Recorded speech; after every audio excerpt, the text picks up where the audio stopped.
You think, or is there actually a positive thing to kind of this? Well, you know, there are positives to almost everything under the sun if they're used appropriately.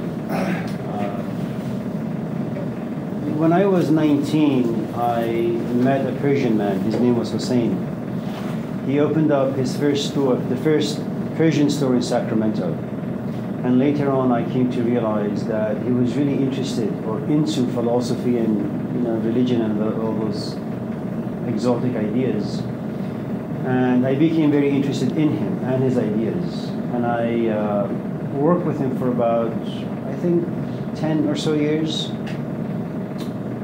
We would have meetings that would go from sometimes 4 or 5 in the afternoon all the way till 2, 3 in the morning, a few times a week.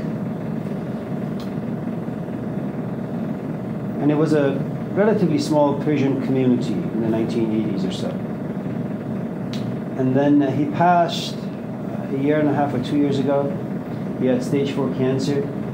And so I remember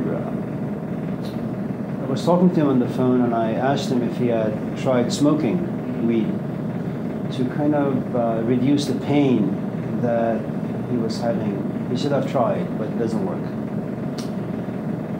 Sigmund Freud, he had cancer of the jaw because of his relentlessly smoking on a daily basis 3 times, and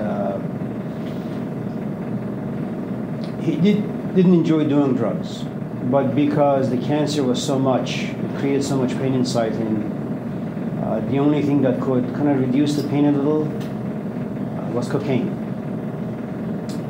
But he didn't want to be completely numbed out, because while in pain, while suffering from cancer, he wanted to continue with his work. So drugs can be helpful if you know what your issues are and if you know how to kind of silence the pain a little bit. But you still can cope with the difficulties of life on a daily basis. You know, it's not a good thing to do if you're simply bored, or if it has become a habit because you got just crummy friends around you. I had a friend here at Laney. She's now retired. She used to teach English, and she had one time we were walking around the lake, and she had said to me that she was her boyfriend. They had been together for about 12 years, but she said that he feels more like a brother now. And he had mentioned to her that she feels more like a sister. And so she said to me that they had tried watching porn so that they could kind of experience each other in a different way. And the point I'm trying to make, all the things that, for example, can give birth to addictions and can paralyze you for your entire life, for certain people, at certain juncture in their lifetime, it can actually result in positive things. You know, it depends who's using it, why they're using it, if they're being used in a guided way or not. You know, it's kind of like physical therapy, I suppose. You know, you go somewhere and someone tells you that you have this particular issue, and if you do A, B, C, D, take alcohol or take drugs, it can kind of open certain portals in your brain.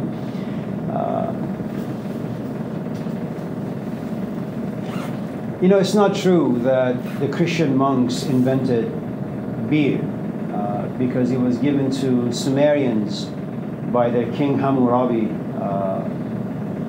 some centuries ago.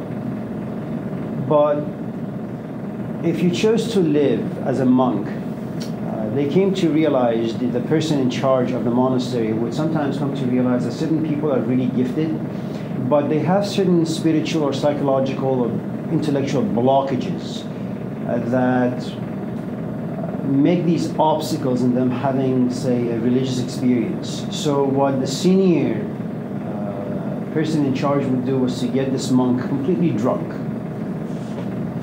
And then all of a sudden, this false personality would kind of just drop away, and then through prayers and meditation and chanting and various other, you know, artistic aspects, these parts of you would come to life. You would have an experience. and that would be the last time you would ever, drink alcohol or do drugs. So they can be useful. Again, it depends on who's using it and why. Makes sense. This American culture, it's just garbage. Almost 90% of the things that take place here is garbage. And so when you live in garbage, it produces garbage. People begin to smell like garbage. So that's why, for example, I was recommending Paula to move to Sacramento. It doesn't mean that Sacramento doesn't have garbage. It has plenty of it. It's just not as toxic as Oakland or certain parts of Oakland. Yeah, I went to my uncle just finished his house in Roseville, actually. So Yeah. I visited it like 6 months ago. It wasn't completely done, but now it is. But it's a really nice area. It feels like it's a lot better than here. Yeah, it is. So, yeah, but I understand that, and like that's where I'm like I gotta stop because I was doing it because I was bored, because I want to forget about things, but that's just not the way to use that. And if I'm just gonna keep doing that, I'm never gonna focus up on what I need to actually do. Yeah, and you're so young. Yeah. Start doing drugs when you're sick and I've old been and doing dying. it for like It'll help since I was you. really young, so it's messed me up already. Yeah. I had a student many, many years ago. His father forced him to have sex with a prostitute at the age of 3. And when at first he said he didn't want to, he got slapped around and punched by his father. When he came to my class, he was I think 19. He was consumed by anger. And then I ran into him in college some years ago, and he was 29. He came back to my class and visited a few times. He said the rage still lives inside him, but he has some relatively cheap tools to kind of help him with the rage. And the point I'm trying to make is, in this particular culture, you get exposed to so many awful things at such a young age, and then to kind of protect yourself, you have no choice but to resort to things. If you have a relatively healthy, say, romantic life, pornography would never be an issue. But because the culture creates alienation, isolation, loneliness, depression, you're consumed by video games from an early on. Your parents put you by the TV, and that's what basically raises you. And then you lose certain abilities to kind of just be friendly to people. And there comes a point in your life where first you get introduced to sex at such a young age through video games and cartoons and movies and so on and so forth. And one of the nice things about children is that what they see and what they hear, they actually want to experience. And so eventually they're driven towards that direction at the age of, say, 9. They experience porn or drugs. And then, you have to understand that it's very difficult to overcome pleasure. I mean, you have to be like the Buddha to say, I'm not going to have sex, I'm not going to lie, I'm not going to cheat. You have to be profoundly evolved intellectually, emotionally, spiritually, if you have one of those things inside you, the spirit. But for the rest of us who are just busy with life and the politics of life, if you're not careful, you really get consumed by all the things that society forces upon you, especially when you have people like Ricky Williams and Snoop Dogg and anyways. So anyone else with anything before we talk about the stages of love? Rebecca. Are we going to go back at all to the metal stages? Because You mean the iron? yeah, if we're done with that, if we're not going back, I have questions. We can talk about those 3 stages a little. Okay, well, it's mostly a question about the gold stage. Yes. Because Rebecca, I'm really, really sorry. As I get older, oh yeah. I have a tendency of not hearing anything. Okay. So we kind of started out more in the world of ideas, and now, like this week's readings, I mean, you assigned Marx and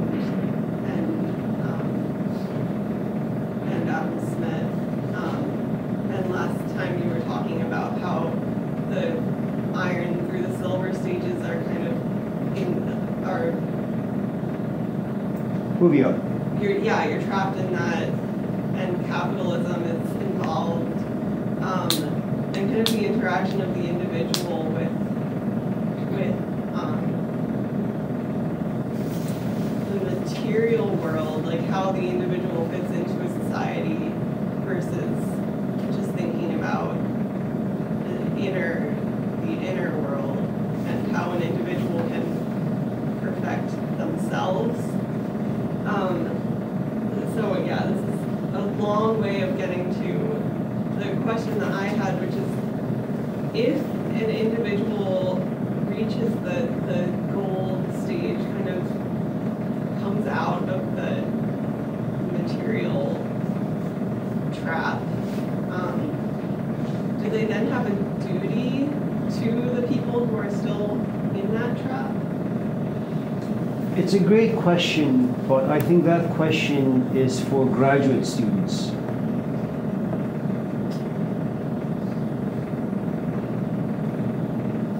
In other words, I think we should wait to kind of wrestle with that question until we understand our place in the first three stages. And what happens when you encounter someone like a Socrates or a Mahatma Gandhi or a Jesus Christ that inspire a different kind of stage inside you, or your desire to move into a different stage.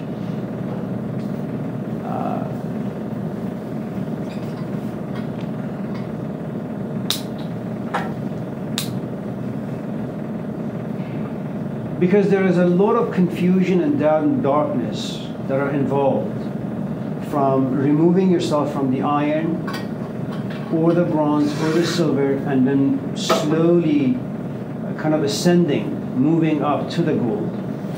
You know, it's kind of like if you want to get a PhD, let's just say PhD is the gold. If you want to get a PhD, make sure you have graduates from first grade and then second, third, fourth, all the way to 12th. Then you've taken 2 years of college.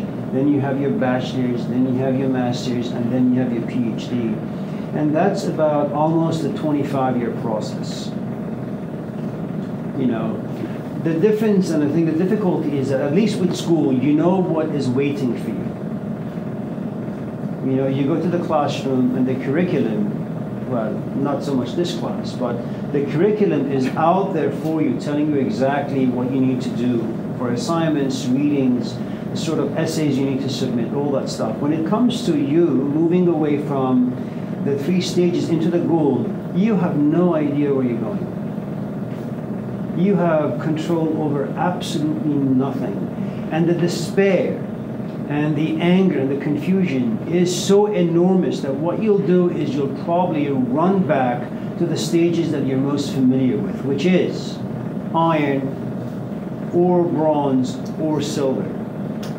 No one, and I think this is one of the difficulties that perhaps not very many people really understand. I mean, consider for a moment the difficulties of someone like Moses. Now, it doesn't really matter if he was a historical figure or not, or if he had actually existed. But let's just say, for the sake of our conversation, that Moses was a real fellow some few thousand years ago. So what happens then? So you have a man who is raised in Pharaoh's palace, who comes to believe and assume that he is, in fact, has the blood of the Pharaoh inside him. Certain events happen where he begins to question his identity. Okay? Now, you don't have to be a Moses to do that. Your identity revolves around being a woman, being an American woman, being a 29-year-old American woman, having come from Washington. You're a vegan. Your parents are John and Jill. Okay? You got too much of this right. Okay? And I read your bio. I'm just kidding. I was just joking. And should I stop or should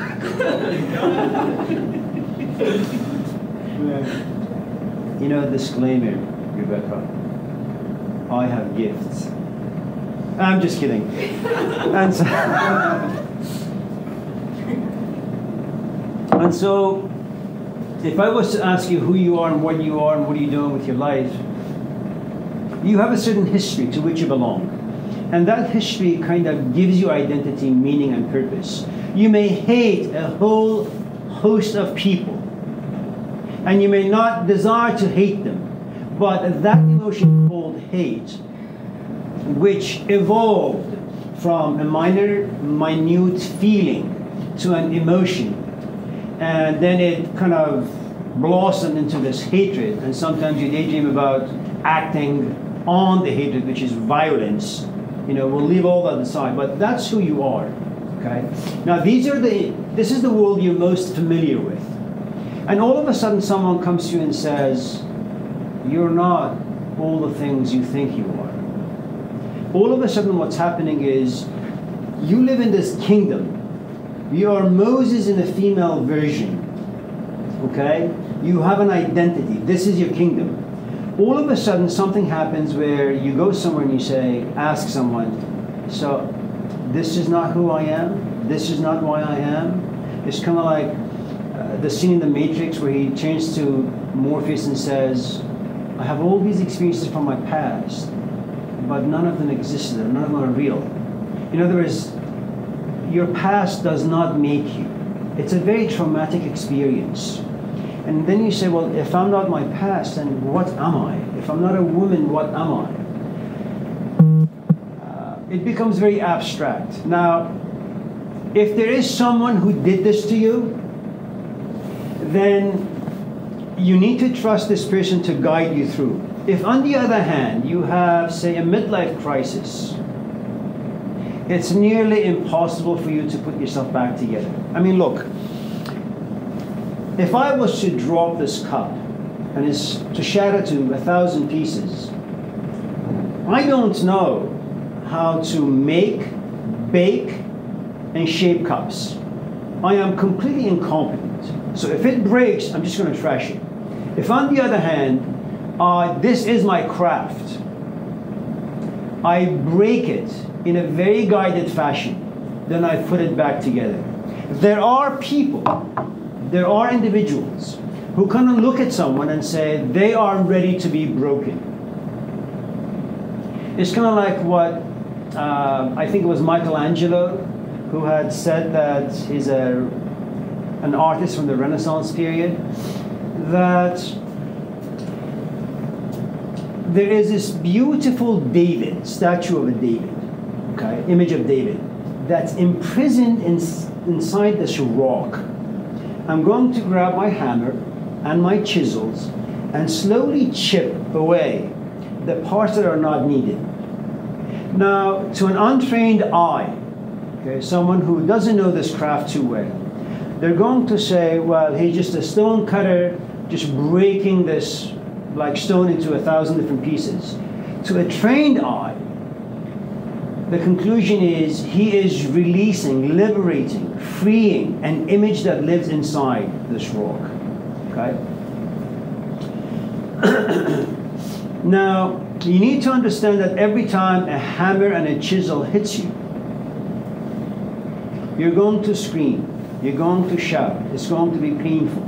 Now, there's a story, again, this is the transition from iron, bronze, and silver into gold, okay? There's a story about a man who sees a lion. And for those of you who may not know, lion happens to be the king of the jungle. They're absolutely beautiful, okay? So the man goes to a tattoo shop and says, "Can you tattoo a lion on my right arm?" Okay? And the artist says, "Absolutely, I can do that for you." So he gets his instruments ready, and the needle touches the man's arm. And the man says, "Whoa, whoa, this is far too painful. What are you doing?" "Well, tattooing the lion." "Well, what part of the lion are you tattooing?" "Well, it's the head." "The head is too painful. Start with a different body part." Okay. So the needle touches his arm again, and the man says, "Whoa, whoa, what are you doing?" "I'm tattooing the lion." "Well, what part is this?" "Well, the leg." No, start with a different part." Again, the needle touches the man's arm and screams and shouts, the tail. There comes a point that the artist looks at the man, looks at all of his instruments, and examines the man's desire for the tattoo. Throws the instruments down, looks at the man and says, you may desire the lion on your arm, but desire doesn't mean that you're ready. Now, in Persian symbolism, lion is the animal that stands for justice, for power. And so what this man is saying, to some extent, I want to know who I am. I want equality. I want to get rid of homelessness in San Francisco or Oakland. Okay? It's a great idea to have. It's a great desire to have. But it doesn't mean that just because you desire something, you have the proper tools to bring them to reality. Okay? Now, the thing you need to again go back and understand about the transition from the 3 stages of the Gould is, in between the 3 stages and the Gould, kind of like in between Moses leaving the palace and seeing the burning bush, God, there is this space we call the desert. And he wanders in this desert for about 40 years. Now, imagine the symbolism of the desert. Nothing grows in it. You just have sand. No one has a house there. You don't see anybody. Your companions are scorpions and reptiles. Okay? There is no water. You'll be very lucky to find an oasis. There is one palm tree with a couple of dates, a tiny pool of water. You don't know if it's drinkable or not. And you have to look for hours, for weeks, for months, for years to find such a place. And if you're lucky to survive the desert life, then you will transition. You'll find a cave. And then you realize that there is something quite magical inside this cave. Now what happens, depending on what sort of an experience you have, because some people do find the burning bush and they realize they simply want to live a solitary life. They don't care about, kind of like Rambo if you've seen the movie. They don't really care for society. They don't care for politics. They don't care for the people who live in the city life, because it's really too much work. I mean, look, you're a 29-year-old woman, and from some of the questions you've asked and from the way you take notes and, you know, you're like rapid note taker, you like to reflect and think and observe and to some extent, and this may be an overreach, but you like to better yourself. You think yourself to be mature and evolved and insightful. Somewhat of a hippie as well. Now, as a 29-year-old Westerner, I have no doubt that you have been in a few relationships. Now, it doesn't matter whether you've been with men or women, but there came a point where you looked at your companion and said, this is just not going to work. He is an idiot, or she. They're a complete waste of my time. They have certain good qualities, but I no longer want to waste my time with them. Well, as a hippie, no doubt, you know that human beings have potential. And if you can exercise enough compassion, care, patience, those potentials can come to the surface and blossom fully. And you came to realize as a human being you have a certain capacity. Every single one of us in this room, we have a certain trash container inside us. Once it gets full, you can no longer put any more garbage in it. Okay? I can tolerate only so much of your garbage before I walk away. Okay? So, if you look at the life of Moses, he did come back. He came to realize eventually that people suck. Okay? So he left. He said, Aaron, here's my robe, here's my staff, you guide these idiots. I'm out. Okay? You look at Lao Tzu, the Asian philosopher. I mean, this is a guy who likes to help people. Okay? He's like the kind of the question we asked Paula, which is, if you were to see a kid that's not yours, and if they fall, what were you going to do? He says, well, I'm going to run, hug him, kiss him, okay? Wipe the blood off of their face, Give them ice cream. Okay? The motherly instincts will come in. So by the time you get to the gold stage, you realize that other people, and because you understand this, you get to the gold because you know what iron does to people. You know what bronze does to people. You know what silver does to people. Okay? The reason why, for example, I can talk about alcohol and drugs and marriage and children education is because I've been there. I've done those things. I have first-handedly seen the consequences of them on my body, on my psyche, and what they do to my physical life. And I can honestly talk about them. Okay? And so what all these people have in common is that eventually, yes, they do want to come back. They do want to share their experiences, i.e. wisdom. Okay? But just because you have wisdom, it doesn't mean that they're going to be received. Your parents, my parents, they have sat us down. They've tried to knock some sense into our pathetic little heads. It just doesn't sink. We can hear, but we don't listen.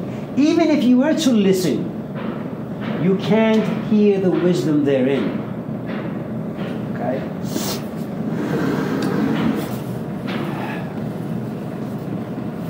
You have someone like Muhammad, 22 years of prophecy, okay?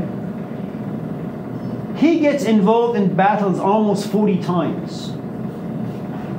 You have Jesus. He's basically hanged, crucified. You have Martin Luther. You have Malcolm X. You have Mahatma Gandhi. What exactly is it that all these people have in common? They want to make society a better place for human beings to live. And what is it that they receive in the end? Disappointment. They should have watched the movie Rambo before they became social activists. I mean, Mahatma Gandhi should have really watched, for example, Rambo #4, where he's in Burma and doesn't want to do anything with politics. Or Jesus Christ or Moses. They just didn't have DVDs. So, anyone else?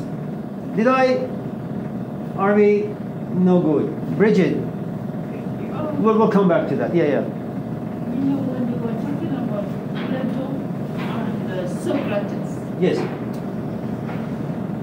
Do we, Plato, from what you were telling us, got attracted to Socrates? Yes.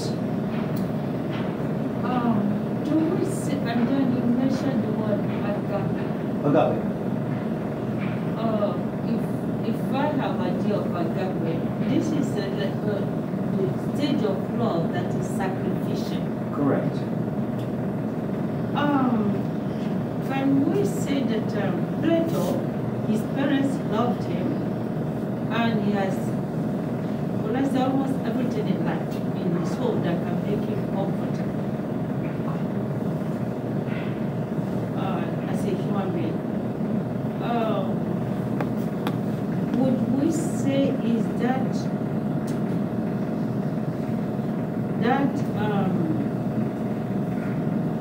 how do I put it now? That special part of Socrates that made him to that level of agape that attracts human being Yes. to him. Yes. Because there was a little of Gandhi that I read some time ago, and it was said that he was entering a train, and one of his shoes dropped. He went into the train, removed the second one, and threw it and moved through the door or the window, with the idea that whoever picks the other one will find the second one and at least have a pair of shoes. Sure.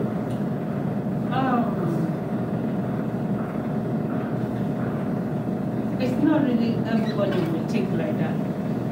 And he was somebody too that people likes to be around him. I don't know him, but the little bit of him that I read in a small book, I started imagining